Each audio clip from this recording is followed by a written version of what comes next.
Hey, this is John Horne. Thanks for joining me for Walking Bass Lines for Guitar. This is part 4 for TrueFire.com.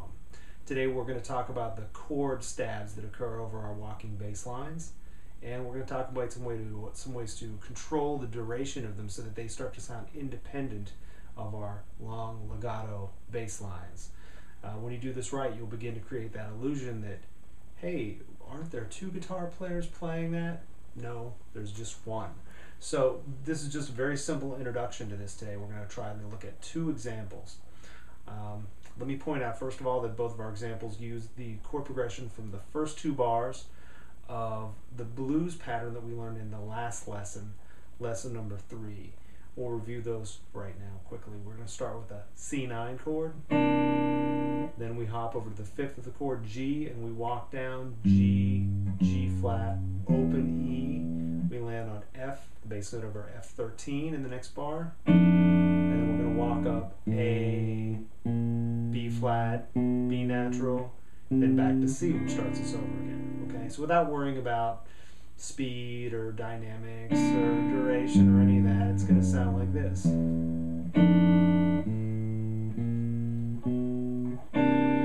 Now, duration is where it's at for starting to create this illusion, at least in my mind.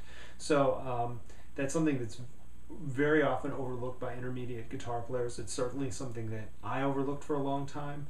So I want to really impress upon you that this is something that will make a real difference in your playing once you start to look into it and master a few of these techniques. So our bass lines for this style of playing are generally going to be long legato notes. That means they're connected. There should be no daylight between the notes, no space where you can hear silence. It should be.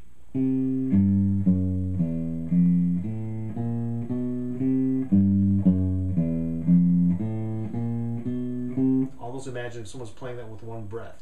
I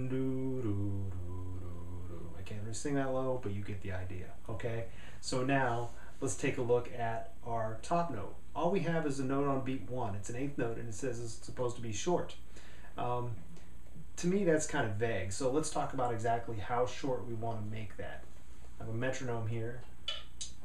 It's going at 60 beats per minute, and you can hear it's got a triplet subdivision. Triplet, triplet, triplet, triplet, like that. I would like to make that note so short that it only lasts for the first of those 3 8th notes. So here's what we're going to do. You can just take your C9 chord and we'll play everything together on beat 1. Right? And then practice putting your index, middle, and ring fingers back down on their strings, 4th, 3rd, and 2nd strings, right on the 2nd syllable. So if you're thinking triplet, you put your fingers back down on the P, but don't play the strings, just let them rest there lightly. So it'll sound like this. Triplet, triplet, triplet. Now, I just leave my fingers right there for the rest of the measure and play the rest of the bass line. So it'll sound like this. 2, ready, play.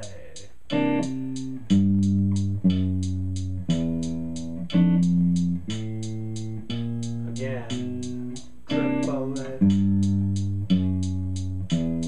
triplet. Okay, now that doesn't sound very exciting in that tempo, I don't think, so let's move that up somewhere a little faster. Let's just go to like 108. That's a nice kind of medium tempo. There we go. And I'm going to take away our triplet subdivisions. Eventually, it's good to practice with them, but it's nice to be able to hear that in your head. So start to think about internalizing that so you can think triplet, triplet, triplet, triplet. And if you need to practice it at several tempos before you make it to this point, please do that. Here we go. 1, 2, ready, and...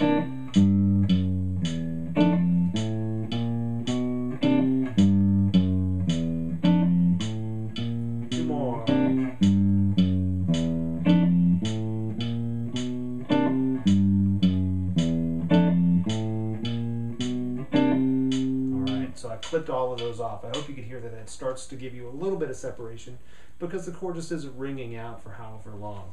All right, example 2. Let's take a look at that one. I think this one's actually easier. We're going to play 2 eighth notes with that same triplet feel. So the first eighth note will be longer. It'll last for 2 of those eighth notes, those triplet eighth notes. Let's get my triplet subdivision going here again. Here we go. So it'll go like that. That's our rhythm we want for the eighths. Alright. I also like to kind of accent the second eighth note a little bit. Try to dig in a little more. Now it's really, really important that you stop that note. Don't just kind of go on and let that just ring out. It could be longer occasionally if you want it to be, but for now let's practice making things nice and tidy, for lack of a better term. So there's lots of space on top. So here's what we're going to do. Imagine you're going to play a chord again on beat 2 with this new bass note of G over here. Just go. Right? You could go ahead and do that. And get used to that feeling. That's not too hard for people. Sometimes the muting is a little difficult. So get used to what that feels like. And then simply try doing this. Put all your fingers like you're about to play the chord, but don't do it. Okay, you're in place there. You're in control of what you want, and all you need to do at that point is let your thumb play the next note.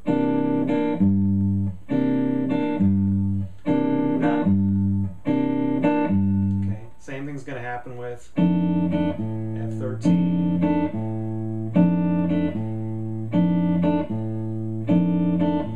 One additional little thing I want to point out with the F13, when I take and I go to the second bass note here, and I'm about to play this A, I let the back of my thumb hit the 6th string.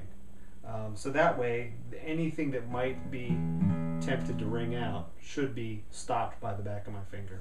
Occasionally, you know, it still makes a little noise, but that's what we're going for is silence. All right, so here's example 2, 60 beats per minute again.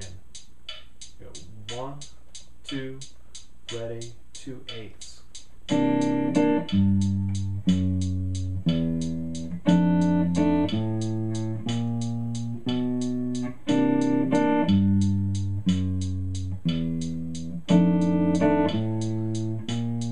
more time.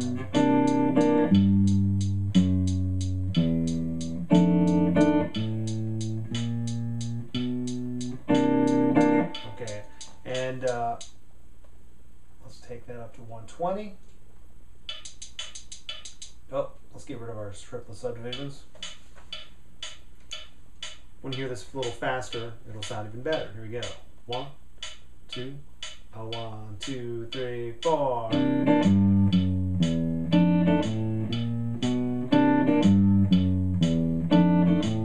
Two more.